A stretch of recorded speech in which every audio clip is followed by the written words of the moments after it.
The reason, I think one of my main reasons for being at Isha is the teacher of that class. I have to say, Ma Dakshina, do you know her? No, I don't know.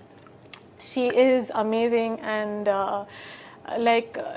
she would answer all my questions very patiently. Maybe in the session I wouldn't ask, but every day after the class I would go and ask some dumb question. Like a really dumb. Now when I think about it, I was like, why did you ask all this?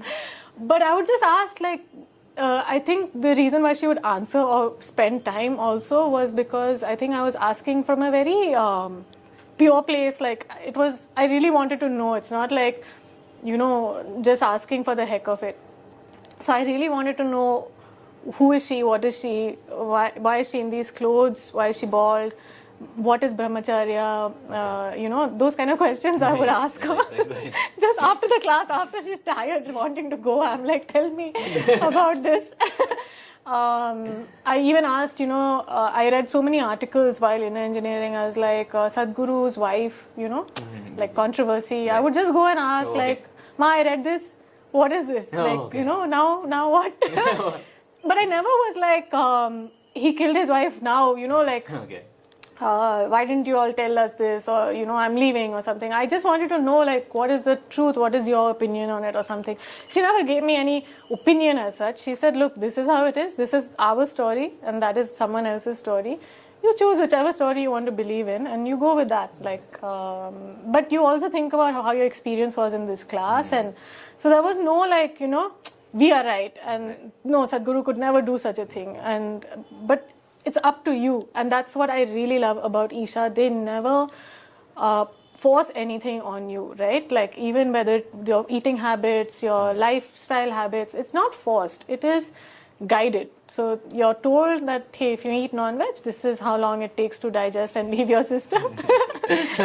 And if you eat veg, it's taking very long for us to... I want to know what you eat. And, all those things. So for me, it seemed perfect because I thought this is some cult. From day one, they're going to tell me you can't do this, you can't do that, you can't eat this, you can't go there, you can't do that.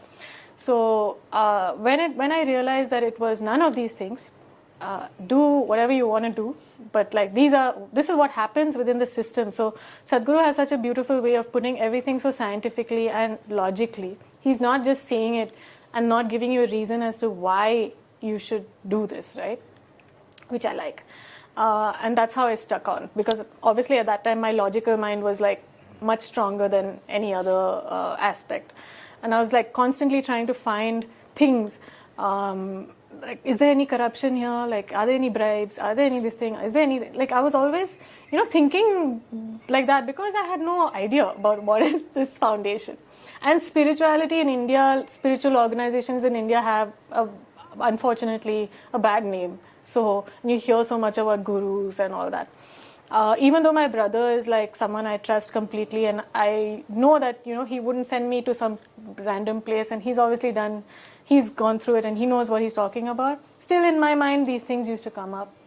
But within